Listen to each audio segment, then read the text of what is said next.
ಓಂ ಕಂಪನಾತ್ ಓಂ. ಬ್ರಹ್ಮಸೂತ್ರದಲ್ಲಿ 1ನೇ ಅಧ್ಯಾಯದ 3ನೇ ಪಾದದ 39ನೇ ಸೂತ್ರ ಇದು. ಅಣುಭಾಷ್ಯದ ಕಂಪನ ಎಂಬ ಅರ್ಥವನ್ನು ಕೊಡುವಂತಹ, ಕಂಪನಕ್ಕೆ ಕಾರಣನಾದವನು ಅನ್ನುವ ಅರ್ಥವನ್ನು ಕೊಡುವಂತಹ ಕಂಪಕ ಎಂಬ ಶಬ್ದದ ವ್ಯಾಖ್ಯಾನವನ್ನು ಮಾಡುವ ತತ್ವಮಂಜರಿಯ 148ನೇ ಗದ್ಯ ಭಾಗ. ದೇವತೆಗಳು ಕೂಡ ತಮ್ಮ ಮೋಕ್ಷಕ್ಕಾಗಿ ಈ ಭಗವಂತನನ್ನ ತಿಳಿಯಬೇಕು ಅಂತ ನೀವು ವ್ಯಾಖ್ಯಾನ ಮಾಡಿದ್ರಿ, ಆದರೆ ಅದು ಉಚಿತ ಆಗೋದಿಲ್ಲ ಅಂತ ಈಗೊಂದು ಪ್ರಶ್ನೆ.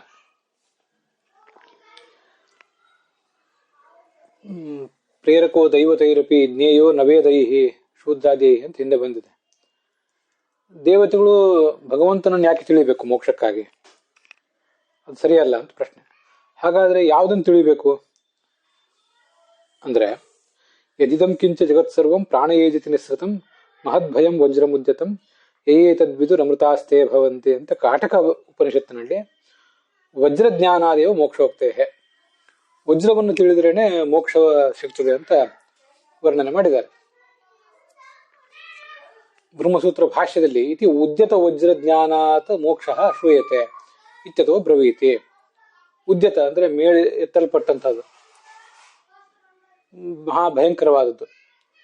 ಈ ಜಗತ್ತೆಲ್ಲವೂ ಯಾರಿಂದ ಸೃಷ್ಟಿ ಪಡೆಯುತ್ತೋ ಅಂತಹ ಪ್ರಾಣನಿಗೂ ನಿಯಾಮಕವಾದದ್ದು ಈ ಮಹಾಭಯಂಕರವಾದದ್ದು ಉದ್ಯತವಾದ ವಜ್ರ. ಇದನ್ನು ತಿಳಿದವರು ಮುಕ್ತರಾಗ್ತಾರೆ ಅಂತ ವೇದವಾಕ್ಯ ಕಾಟಕ. ಇದು ನಾವು ಹೇಳಿದ ಅರ್ಥ ಸಿದ್ಧಾಂತಕ್ಕೆ ಅನುಗುಣವಾಗಿ.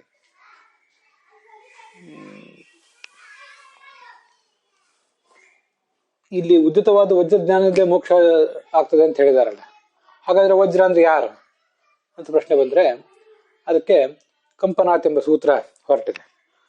ಅಣುಭಾಷ್ಯದಲ್ಲಿ ಹಾಗಾದ್ರೆ ವಜ್ರವನ್ನು ತಿಳಿದಿದ್ದೇ ಮೋಕ್ಷ ಅಂತ ಹೇಳಿದಾಗ ವಜ್ರ ಅಂದ್ರೆ ಯಾವುದು ಅಂತ ಈಗ ನಾವು ವಿಚಾರ ಮಾಡ್ಬೇಕಾಯ್ತು. ತೇನೇಂದ್ರೋ ವಜ್ರ ಮುದಯಚ್ಛತ ಅಂತ ವೇದವಾಕ್ಯ ಕಂಡು ಬರ್ತದೆ. ಇಂದ್ರ, ದೇವತೆಗಳ ರಾಜನಾದಂಥ ಇಂದ್ರ ವಜ್ರ ಮುದಯಚ್ಛತ, ವಜ್ರಾಯುಧವನ್ನ ಎತ್ತಿ ಹಿಡಿದ. ಇಂದ್ರನ ಕೈಯಲ್ಲಿ ವಜ್ರಾಯುಧ ಇದೆ ಅಂತ ಅನ್ನೋದು ನಮಗೆಲ್ರಿಗೂ ಪುರಾಣದ ಕಥೆಗಳಿಂದ ವೇದವಾಕ್ಯಗಳಿಂದ ಗೊತ್ತಿದ್ದೇ ಇದೆ. ಮತ್ತು ಉದಯಚ್ಛತ, ಅವನು ಎತ್ತಿ ಹಿಡಿದ ಅಂತ ಹೀಗೆ ಬಂದಿರುವುದರಿಂದ ಈ ವೇದವಾಕ್ಯವನ್ನು ಗಮನಿಸಿದರೆ ಇಂದ್ರನ ಆಯುಧವಾದಂತಹ ವಜ್ರಾಯುಧದಲ್ಲಿ ಈ ವಜ್ರ ಎಂಬ ಶಬ್ದ ರೂಢಿಯಿಂದ ಪ್ರವೃತ್ತವಾಗಿದೆ. ಇಂದ್ರನ ಆಯುಧವಾದಂತಹ ವಜ್ರಾಯುಧವನ್ನ ರೂಢಿಯಿಂದ, ಪುರಾಣಗಳಲ್ಲಿ ಬಂದಿರುವಂತಹ ರೂಢಿ, ವೇದಗಳಲ್ಲೇ ಬಂದಿರುವಂತಹ ರೂಢಿ ಇತ್ಯಾದಿಗಳನ್ನು ಗಮನಿಸಿದ್ರೆ ನಿರೂಢ ರೂಢಿಯಿಂದ, ಪುರಾಣಕಾರರ ವೇದ ವ್ಯಾಖ್ಯಾನಕಾರರ ರೂಢಿಯಿಂದ ಇಂದ್ರನ ಆಯುಧವಾದಂತಹ ವಜ್ರಾಯುಧವನ್ನೇ ಈ ವಜ್ರ ಎಂಬ ಶಬ್ದ ಹೇಳ್ತದೆ. ಅದು ತೇನೇಂದ್ರೋ ವಜ್ರ ಮುದಯಚ್ಛತ ಅಂತನ್ನುವಲ್ಲಿ ಕಂಡಿದೆ. ಅಲ್ಲಿ ಆಯುಧೇ ಪ್ರಸಿದ್ಧ ಉದ್ಯತತ್ವ ಲಿಂಗೇನ. ಈ ಉದ್ಯತ ಅಂತಂದ್ರೆ ಮೇಲೆತ್ತಲ್ಪಟ್ಟಿರುವಿಕೆ ಅಂತ ಅರ್ಥ. ಮೇಲೆತ್ತಲ್ಪಟ್ಟಿರುವಿಕೆ ಅನ್ನುವ ಲಿಂಗ ಇರುವುದೆಲ್ಲಿ ಅಂದ್ರೆ ಭಗವಂತನಲ್ಲಿ ಅದಿರೋದಿಲ್ಲ. ಭಗವಂತನನ್ನು ಯಾರು ಹಿಡಿದು ಮೇಲೆತ್ತಬೇಕಾದ ಅಗತ್ಯವಿಲ್ಲ. ಹಾಗಾದ್ರೆ ಮೇಲೆ ಎತ್ತಲ್ಪಟ್ಟಿರುವಿಕೆ ಅಂದ್ರೆ ಇಂದ್ರ ತನ್ನ ಬಾಹುಗಳಿಂದ ಅದನ್ನು ಎತ್ತಿ ಹಿಡಿದಿರ್ತಾನೆ ಶತ್ರುಗಳ ಮೇಲೆ ಪ್ರಯೋಗ ಮಾಡಲಿಕ್ಕೆ. ಹಾಗಾಗಿ ಉದ್ಯತತ್ವ ಎಂಬುದೊಂದು ಲಿಂಗ. ಉದ್ಯತತ್ವ ಅಂದ್ರೆ ಮೇಲೆ ಎತ್ತಿ ಹಿಡಿಯಲ್ಪಟ್ಟಿರುವಿಕೆ, ಅದೊಂದು ಲಿಂಗ. ಅದೆಲ್ಲಿ ಪ್ರಸಿದ್ಧವಾಗಿದೆ ಅಂದ್ರೆ ಆಯುಧದಲ್ಲೇ ಪ್ರಸಿದ್ಧವಾಗಿದೆ. ಆದ್ರಿಂದ ಇಂದ್ರನ ಆಯುಧವೇ ಆಗಬೇಕು ಈ ವಜ್ರಾಯುಧ. ಅದೇ ಬೇರೆ ಏನು ಕೂಡ ಆಗೋದು ಸಾಧ್ಯ ಇಲ್ಲ. ಅದರಿಂದ ವಜ್ರಾಯುಧ ಜ್ಞಾನದಿಂದಲೇ ಮುಕ್ತಿ ಆಗಬೇಕೇ ಹೊರತು ಪರಮಾತ್ಮನ ಜ್ಞಾನದಿಂದ ಮುಕ್ತಿ ಆಗೋದು ಹೇಗೆ ಅಂತ ಪ್ರಶ್ನೆ.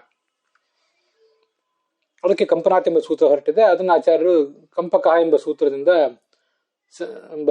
ಶಬ್ದದಿಂದ ಸಂಗ್ರಹ ಮಾಡಿದ್ದಾರೆ. ಆಚಾರ್ಯರು ಕಂಪಕ ಅಂತ ಹೇಳಿರುವುದೇನಿದೆ ಅದೊಂದು ಉಪಲಕ್ಷಣ.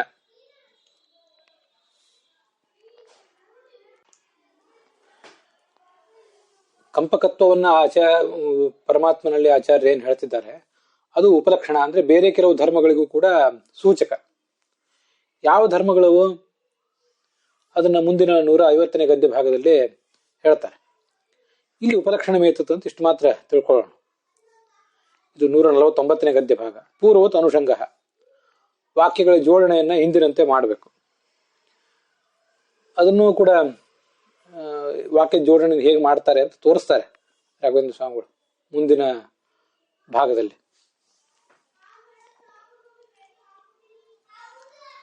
ಯಜಿದಂ ಸರ್ವಂ ಪ್ರಾಣೇ ಸ್ಥಿತಂ ಪ್ರಾಣಾತ್ ಏಜತಿ ಚ. ಈಗ ನಾವು 149ನೇ ಗದ್ಯ ಭಾಗವನ್ನ ನೋಡ್ತಾ ಇದ್ದೇವೆ.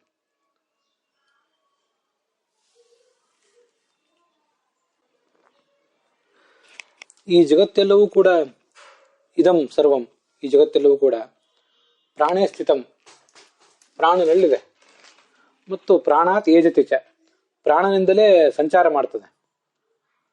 ಅದು ಪ್ರವೃತ್ತಿ ಮಾಡುವುದೆಲ್ಲ ಪ್ರಾಣನ ಅನುಗ್ರಹದಿಂದಲೇ. ಏಜತಿ ಅಂದ್ರೆ ಏಜ್ರ ಕಂಪನ ಇತಿ ಧಾತೋ, ರಾಘವೇಂದ್ರ ಸ್ವಾಮಿ ಹೇಳ್ತಾರೆ. ಕಂಪನ ಮಾಡುವುದು, ನಡುಗುವುದು ಅಂತ ಅರ್ಥ. ಇತಿ ಧಾತೋ ಏಜತಿ ಇತ್ಯಾದ್ಯುಕ್ತ ಕಂಪಕಾದಿ ಜಗಚ್ಚೇಷ್ಟಕಾದಿ ಜನಾರ್ದನ.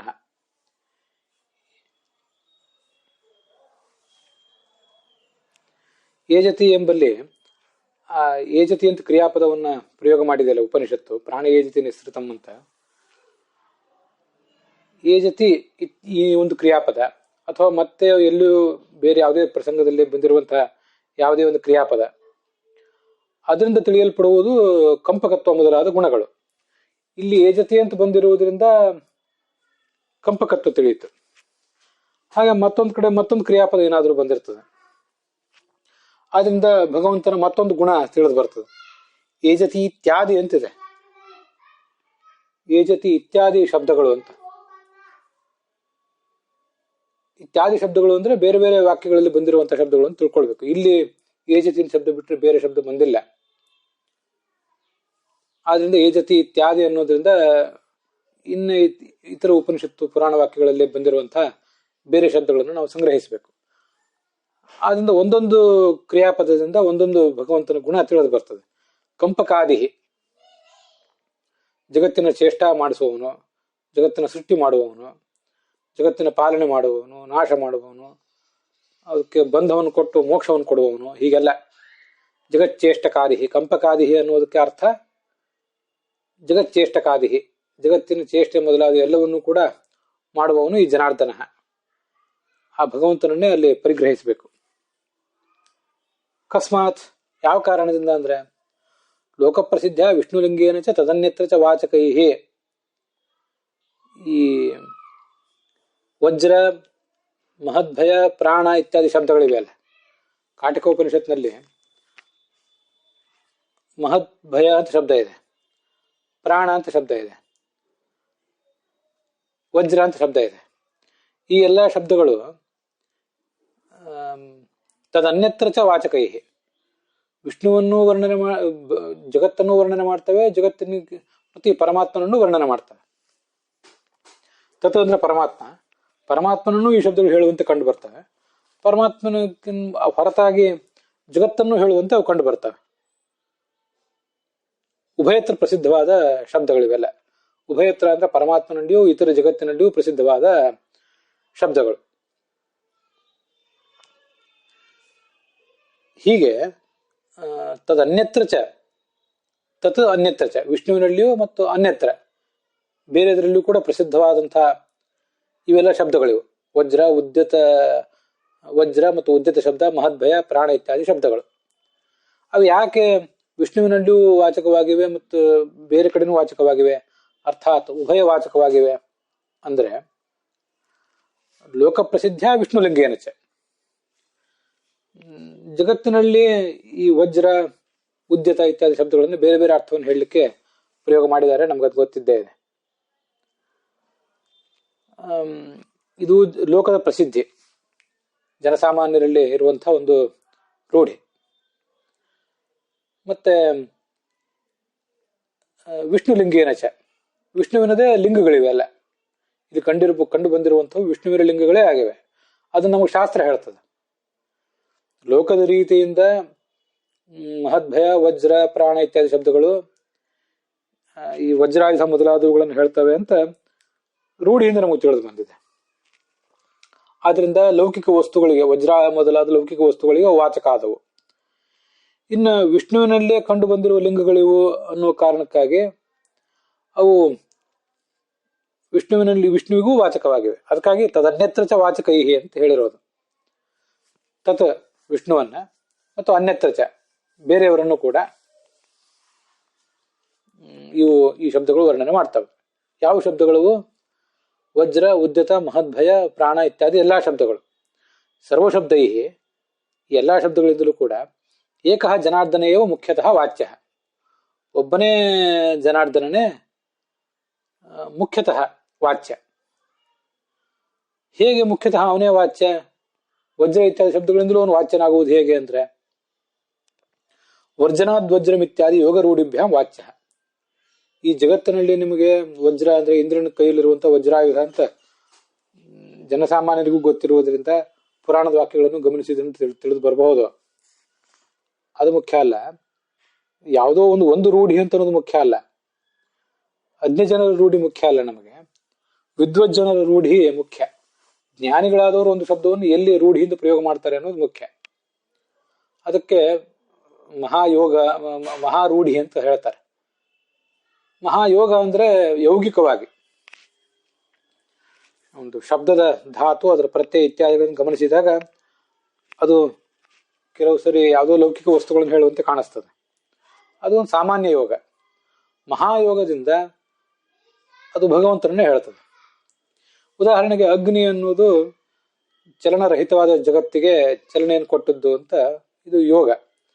ಇದು ಸಾಮಾನ್ಯ ಯೋಗ, ಬೆಂಕಿಯನ್ನು ಹೇಳ್ತದೆ.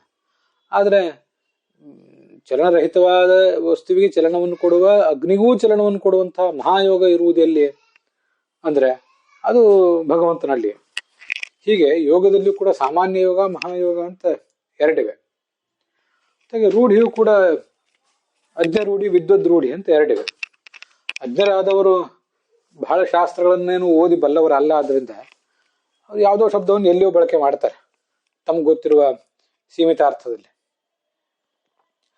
ಆದ್ರೆ ವಿದ್ವಜ್ಜನರಾದವರು ಅನೇಕ ಶಾಸ್ತ್ರಗಳನ್ನು ಬಲ್ಲವರಾದ್ರಿಂದ ಯಾವ್ಯಾವ ಶಬ್ದವನ್ನು ಯಾವ್ಯಾವ ಅರ್ಥದಲ್ಲಿ ಪ್ರಯೋಗ ಮಾಡಬೇಕು ಅನ್ನೋದನ್ನೆಲ್ಲ ಸ್ಪಷ್ಟವಾಗಿ ಬಲ್ಲವರಾಗಿರ್ತಾರೆ. ಹಾಗಾದ್ರೆ ನಾವು ಇಂದ್ರನ ವಜ್ರಾಯುಧವನ್ನ ಹೇಳುವಂಥ ಪುರಾಣ ವಾಕ್ಯ, ವೇದವಾಕ್ಯಗಳನ್ನ ನೋಡಿದ್ ಮಾತ್ರ ಅಲ್ಲ, ಮತ್ತೂ ಕೆಲವು ವೇದವಾಕ್ಯಗಳನ್ನು ಗಮನಿಸ್ಬೇಕು. ನಾವು ಬಹುಶ್ರುತರಾಗಬೇಕು ಅಂತ ಅದಕ್ಕೆ ತಾತ್ಪರ್ಯ ಆಗ್ತದೆ. ಅದೆಲ್ಲಿದೆ ಅಂದ್ರೆ ಬ್ರಹ್ಮಸೂತ್ರ ಭಾಷ್ಯದಲ್ಲಿ ಚಕ್ರಂ ಚಂಕ್ರಮಣಾದೇಶ ವರ್ಜನಾದ್ ವಜ್ರಮುಜ್ಯತೆ ಅಂತ ಪ್ರಯೋಗ ಕಂಡಿದೆ. ಈ ಭಗವಂತ ಚಕ್ರ ಅಂತ ಕರೆಸ್ಕೊಂಡಿದ್ದಾನೆ. ಯಾಕೆ ಚಕ್ರ ಅಂತ ಕರೆಸ್ಕೊಂಡಿದ್ದಾನೆ ಅಂದ್ರೆ ಚಂಕ್ರಮಣ ಮಾಡುವುದರಿಂದ, ತಾನು ನಿತ್ಯ ಸಂಚಾರ ಮಾಡುವುದರಿಂದ, ಮತ್ತೆ ಈ ಜಗತ್ತನ್ನ ತಿರುಗಿಸ್ತಾ ಇರುವುದರಿಂದ, ಜಗತ್ತಿನ ಸಕಲ ಜೀವರನ್ನು ಕೂಡ ಸುಖ ದುಃಖಗಳಲ್ಲಿ ತಿರುಗಿಸ್ತಾ ಇರುವುದರಿಂದ ಈ ಭಗವಂತ ಚಕ್ರ. ಚಕ್ರವತ್ ಪರಿವರ್ತಂತೆ ದುಃಖಾನಿಚ ಸುಖಾನಿಚ ಅಂತ ಮಹಾಭಾರತ ಹೇಳಿದೆ. ಚಕ್ರದಂತೆ ಸುಖ ದುಃಖಗಳು ಬರ್ತಾ ಇರ್ತವೆ, ಹೋಗ್ತಿರ್ತವೆ. ಅದನ್ನ ಕೊಡುವವನು ಭಗವಂತ ಅಂತ ನಾವು ತಿಳ್ಕೊಳ್ಬೇಕು. ಮತ್ತೆ ಚತುರ್ಭಿಸ್ ಸಾಕಂ ನವತಿಂಚ ರಾಮಭಿಹಿ ಚಕ್ರನ್ನ ವೃತ್ತಂವತಿ ರವಿ ವಿಪತ. 94 ದೇವತೆಗಳನ್ನ ಒಂದೊಂದು ಕಲ್ಪದಲ್ಲಿ ಚಕ್ರದಂತೆ ತಿರುಗಿಸ್ತಾ ಇರ್ತಾನೆ. ಈ ಕಲ್ಪದಲ್ಲಿ ಒಂದು ದೇವತೆಗಳ ಚಕ್ರ, ಮುಂದಿನ ಕಲ್ಪದಲ್ಲಿ ಮತ್ತೊಂದು ದೇವತೆಗಳ ಚಕ್ರ ಅಂತ ಹೀಗಾಗ್ತದ. ಚಕ್ರಂ ಪಾತು ಸದಾಗತಿ ಅಂತ ಮಹಾಭಾರತದಲ್ಲಿ ಚತುರ್ವಿಂಶತಿ ಪರ್ವತ್ವಾಂ ಷಣ್ಣಾಭಿದ್ವಾದಶ ಪ್ರಧಿ ತತ್ರಿಷಷ್ಟಿ ಶತಾರಂ ವೈ ಚಕ್ರಂ ಪಾತು ಸದಾಗತಿ.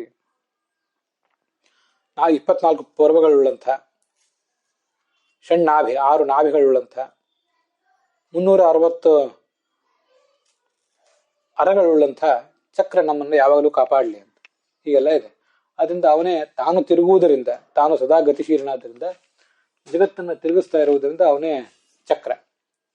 ವರ್ಜನಾದ್ ವಜ್ರ ಮುಜ್ಯತೆ, ದೋಷರಹಿತನಾದ್ರಿಂದ ಅವನೇ ವಜ್ರ. ಖಂಡನಾಥ್ ಖಡ್ಗ, ಅವನು ದುಷ್ಟರನ್ನ ಶಿಕ್ಷೆಗೆ ಒಳಪಡಿಸುವುದರಿಂದ ಅವನೇ ಖಡ್ಗ. ಹೇತಿನಾಮ ಸ್ವಯಂ ಹರಿಹಿ, ಅವನೇ ಎಲ್ಲ ಆಯುಧವಾಚಕವಾದ ಶಬ್ದಗಳಿಂದಲೂ ಕೂಡ ವಾಚ್ಯನಾಗಿದ್ದಾನೆ. ಮತ್ತೆ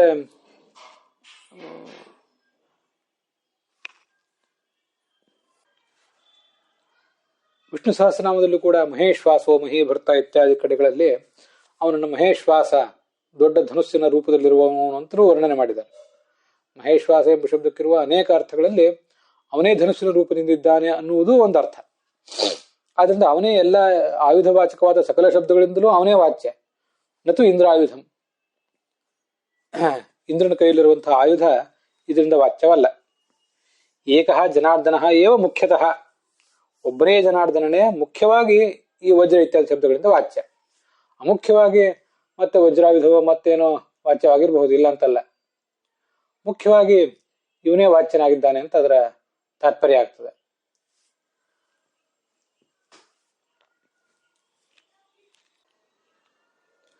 ಬ್ರಹ್ಮಸೂತ್ರ ಭಾಷ್ಯದಲ್ಲಿ ಬ್ರಹ್ಮವೈವರ್ತದ ಪುರಾಣವನ್ನ ಉದ್ಧರಿಸಿ ಚಕ್ರಂ ಚಂಕ್ರಮಣಾದೇಶ ಅಂತ ಈ ಶ್ಲೋಕ ಹೇಳಿದ್ದಾರೆ. ಮತ್ತೆ ಸ್ಕಂದ ಪುರಾಣದ ಮಾತನ್ನು ಕೂಡ ಉದ್ಧರಿಸಿ ನಭಸ್ವತೋಪಿ ಸರ್ವಾ ಸ್ಯು ಚೇಷ್ಟಾ ಭಗವತೋ ಹರೇಹೇ ಕಿಮುತ ಅನ್ಯಸ್ಯ ಜಗತೋ ಯಸ್ಯ ಚೇಷ್ಟಾ ನಭಸ್ವತಃ. ಈ ಜಗತ್ತಿನ ಚೇಷ್ಟೆಗಳೆಲ್ಲ ಈ ಮುಖ್ಯ ಪ್ರಾಣನಿಂದ ನಡೀತವೆ, ವಾಯುದೇವನಿಂದ ನಡೀತವೆ.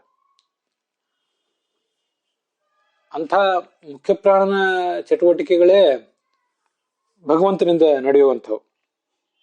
ಭಗವಂತ ಇಲ್ಲದೆ ಹೋದ್ರೆ ಮುಖ್ಯ ಪ್ರಾಣನ ಚಟುವಟಿಕೆಯೇ ನಡೆಯೋದಿಲ್ಲ.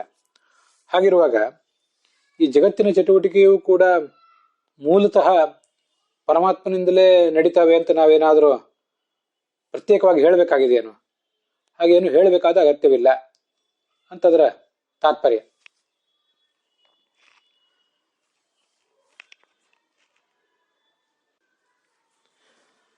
ಬೃಹದಾರಣ್ಯಕದಲ್ಲೂ ಕೂಡ ಪ್ರಾಣಸ್ಯ ಪ್ರಾಣಂ ಮತ್ತು ಚಕ್ಷುಷಕ್ಷು ಅಂತ ಅವನನ್ನ ವರ್ಣಿಸಿದ್ದಾರೆ.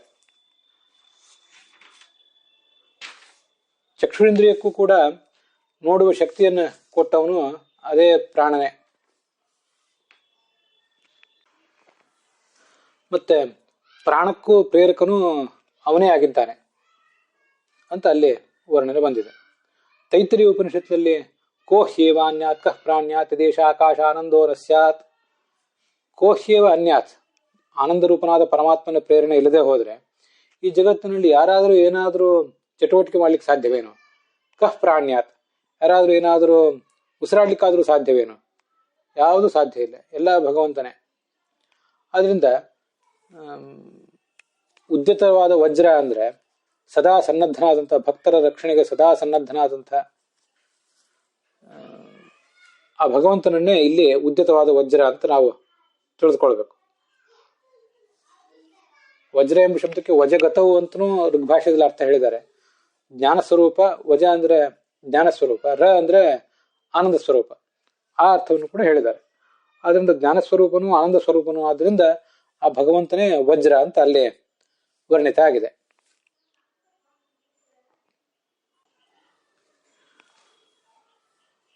ಅಲ್ಲಿಗೆ 149ನೇ ಗದ್ಯ ಭಾಗ ಮುಕ್ತಾಯ ಕಂಡಿದೆ.